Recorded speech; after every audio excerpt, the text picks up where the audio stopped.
So, a bit more informal of a video here, just because I don't, as I'm saying this as I set up my little studio area, don't really want to put a ton of effort into this video because it's not like a huge deal, and so I'm not going to really focus on it too much and worry about it, but I just wanted to give my quick little thoughts on the fact that J.J. Abrams is coming back to direct episode 9. Yes! That's an amazing choice. Now, personally, yes, I wanted them to bring Rian Johnson back. I haven't seen this Last Jedi yet, but I already have so much faith in Rian Johnson as a storyteller and a filmmaker that I know it's going to be a good product because I love the one other movie of his that I've seen, Looper. It's a really good movie. And I really, really love that movie. And if any of that type of storytelling and kind of out there-ness is added to the Star Wars The Last Jedi, I'm super excited. And then you had Colin Trevorrow, who I have only seen one movie of his, Jurassic World, which I do like. I do like that movie, but it is by no means a perfect movie. And it's definitely not the best Jurassic Park movie. So, I was really excited for episode 8 because, yeah, Rian Johnson, great choice. Amazing choice. Perfect choice. Then Colin Trevorrow for episode 9, and I was that was the one that threw me off. And it's weird because you'd think with getting a director like Rian Johnson, who isn't like a big franchise, big budget filmmaker, you'd think that'd be the one that threw me off was Rian Johnson. Whereas Colin Trevorrow had been fresh off of Jurassic World. That one kind of makes more sense. But for me, Rian Johnson just made more sense because he is a great storyteller, and that's what you need, is a great storyteller and visionary, rather than someone who just basically pumped out what was essentially a very well-made studio product, which is Jurassic World. I'm not gonna lie.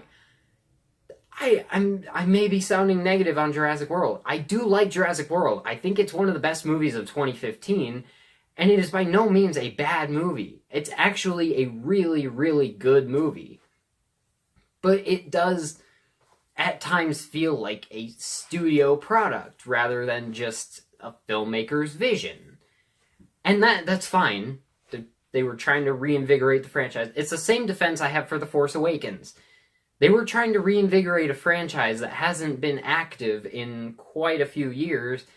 You gotta kind of play it safe and stay within the guidelines and try and make a good movie so that people will have interest in this franchise again and come see the new movies where they can add more out there weird stuff. That's fine. I didn't think Colin Trevorrow was a good choice, though, because it seems like his movie with, I've only seen one Rian Johnson and Colin Trevorrow movie, and with Colin Trevorrow, it just seems like he is more style and visuals over actual substance, because one of Jurassic World's main flaws is that it doesn't have very much substance to it when it comes to, like, the characters and the main stories that they focus on with the characters, whereas Rian Johnson, his movie that I've seen, again, Looper, it has good characters and very well-told stories about the characters, and yeah, there is some style to it, but it never feels like the style is beating out the substance in the movie. So I'm way more excited for Colin Trevorrow, or not Colin Trevorrow, I'm way more excited for Rian Johnson than I was for Colin Trevorrow. So then, we had the news that Lord and Miller were being taken away from the Han Solo movie, which, again, that is fine. I was never really on board with Lord and Miller in the first place. Now, don't get me wrong, I love Lord and Miller. I love the 21 and 22 Jump Street movies. I love the Lego movie. I love basically everything they've done that I have seen. I even like Cloudy with a Chance of Meatballs. I know a lot of people like that movie, and it's not like a universally hated movie or anything. I'm just saying, I do like that movie.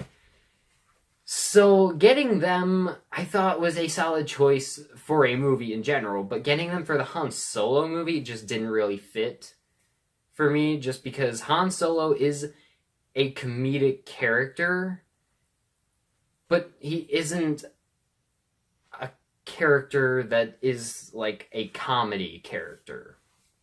And if you don't get what I mean, I'll explain. He is a character that has funny moments.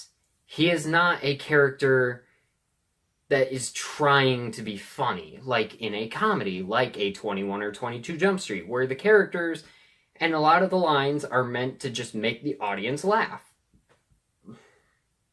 Whereas Han Solo is more of like a, they're taking it seriously, but he also makes you laugh kind of thing. So them leaving, I was fine with that because I was like, that fits. I wasn't really on board with them. And it was for the exact, they were fired for the exact reason I wasn't on board, because, they were trying to make the movie too comedic and too much improv, and they were going very much off script. So again, fine with that. Ron Howard, love Ron Howard, super excited that he's doing it now, and I cannot wait to see the Han Solo movie now. I'm still not 100% on board that I want a Han Solo movie, but I mean, yeah, it is what it is. I mean, they can't really change it now. They already have it cast, and they've spent the money and put together all the makeup and costumes, and they've been filming for a while now. It's too late to change it. I personally would have liked a more obscure story first, but hey, Lucasfilm does what they want to do, and they've been pretty good. They've been 2 for 2 so far, hopefully 3 for 3 this December, So I can't argue with whatever they see in this Han Solo movie that gives them hope. But yeah, then a little while ago, like a few days ago, we got the news that Colin Trevorrow left episode 9, or got fired. I forget if he got fired or left, but either way, I was like, good. I wasn't really on board with him directing it in the first place, so good. I hope they get Rian Johnson to come back. And then some people were throwing out, like, maybe JJ will come back, and I was like, I'd be fine with that. I would really like that. I think that'd be amazing.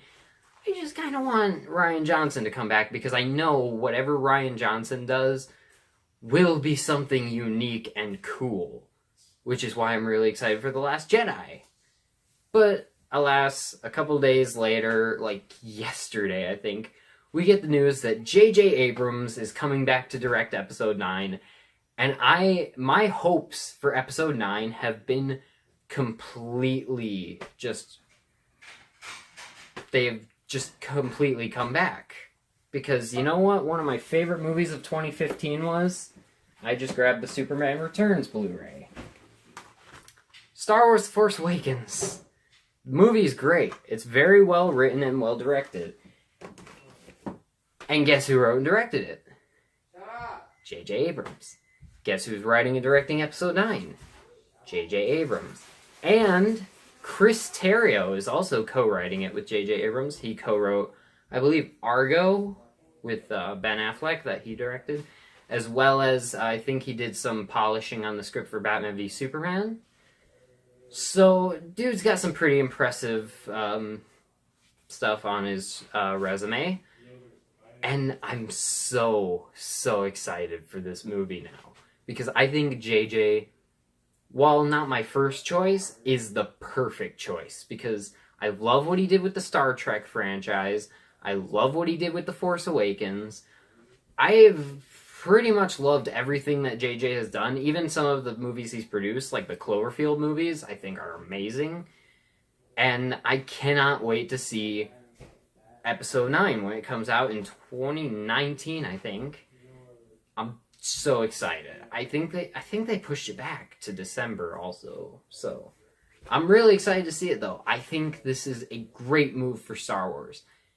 And to those of you who are going to say like, well, he's just going to rehash Return of the Jedi again. No.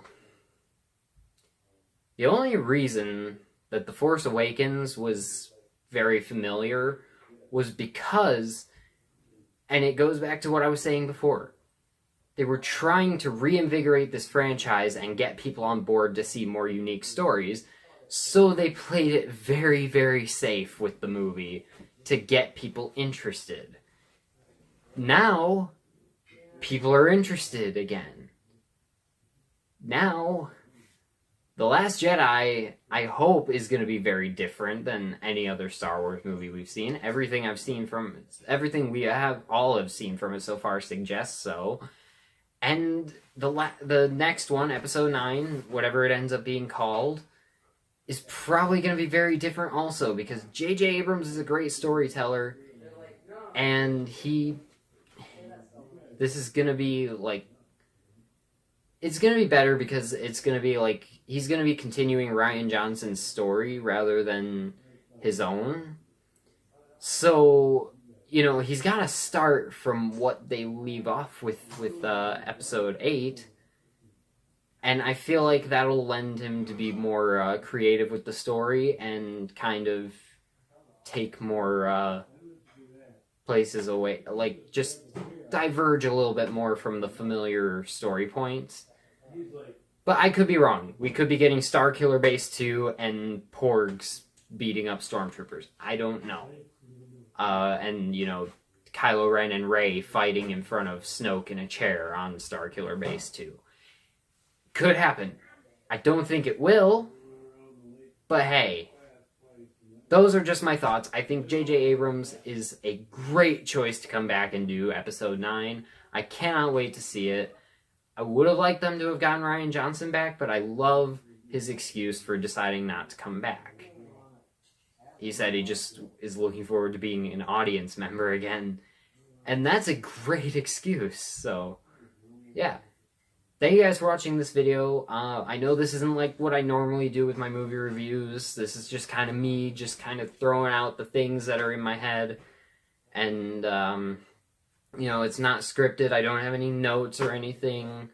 This is just purely just stuff that's in my head that I'm just spewing out of my face for you guys to hear. So let me know in the comments what you think about J.J. Abrams coming back.